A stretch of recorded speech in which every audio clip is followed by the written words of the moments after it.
Nigerians mark 50 years of end of bloody civil war. 5 decades since the end of BIAFRAN war, the scars are yet to heal for many as some still agitate for a breakaway state. Abuja, Nigeria. 50 years ago, a devastating civil war that killed more than 1 million people in Nigeria came to an end.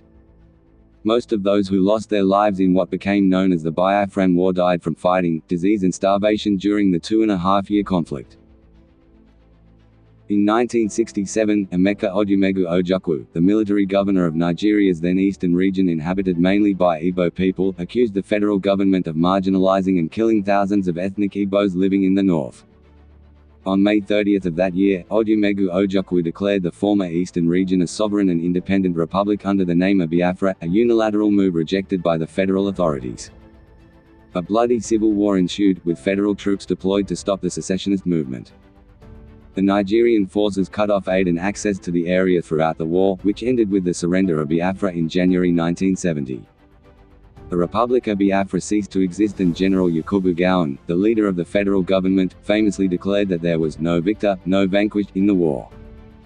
50 years on, the scars are yet to heal for many, including former fighters who suffered injuries and others who lost their loved ones and suffered huge economic losses. On Monday, at a Never Again conference held in Nigeria's commercial capital of Lagos, Igbo leaders from the southeast urged the government to step up development efforts in the region and called for increased political inclusion and economic support to end fresh calls for a breakaway Biafra state. In 2017, a regional court ordered the Nigerian government to pay 50 billion naira $138 million, today's prices, in damages to civil war victims.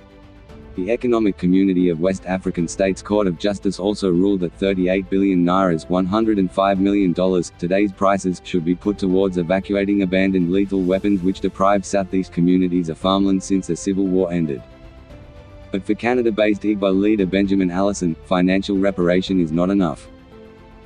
You cannot compensate anyone for past injuries without an acknowledgement that a damage or harm had been done to them.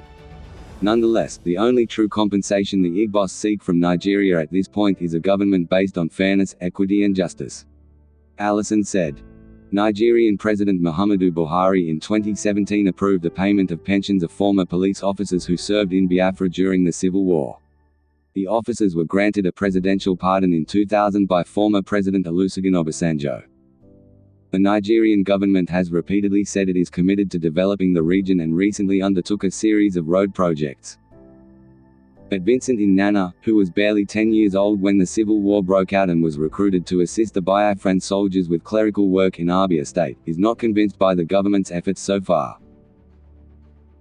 The clamor for equity and respect for fundamental human rights by the Igbos in particular and the Southeast at large has continued to fall on deaf ears, he said.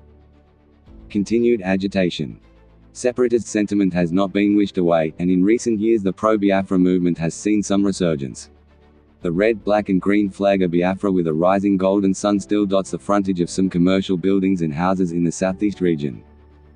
Rights group Amnesty International accused the country's security forces of killing at least 150 Biafra separatists at peaceful rallies between August 2015 and August 2016 and detaining hundreds demonstrating in support of a breakaway state. The military and police denied the allegations. Nnamdi Kanu, a leader of the indigenous people of Biafra (IPOB) group, is the most visible face of the movement. He was held for nearly 2 years for treasonable felony charges before being granted bail on health grounds in April 2017. Kanu fled Nigeria under controversial circumstances in 2018 but still coordinates the group's activities from his base in the United Kingdom.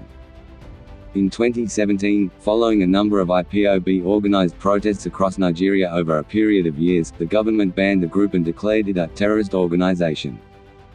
They masquerade as a separatist movement, yet they endanger the very people they claim to represent, Information Minister Lai Mohammed said in a 2017 statement about the government's move to outlaw the group. In reality, IPOB cares about IPOB and nothing more. The government's pronouncement, however, has not stopped the group's activities, especially overseas where it enjoys the support of millions of Igbos in the diaspora. Continued agitation for Biafra is impelled and spurred by state-sponsored or supported injustice which left most Igbo youth with a sense of hopelessness and lack of outlets to express their talents, potentials and ambitions. Allison said. He alleged that no real effort has been made to develop the region, support business, create jobs and ensure adequate security. Nana, however, said he is not happy with the approach of those leading the calls for a new Biafra.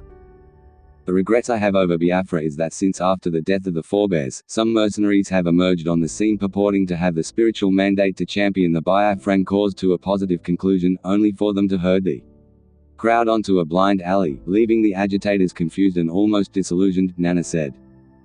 Meanwhile, Muhammad Saki, a public affairs analyst, called for more efforts towards reconciliation. The continued discussions about the Biafra war won't help the country to move forward. Our leaders already declared that no side won the war. We need to forget the past and focus on how to fix Nigeria, Saki said. The civil war was not a pleasant experience for many people, not just Igbos. We are better as a united country.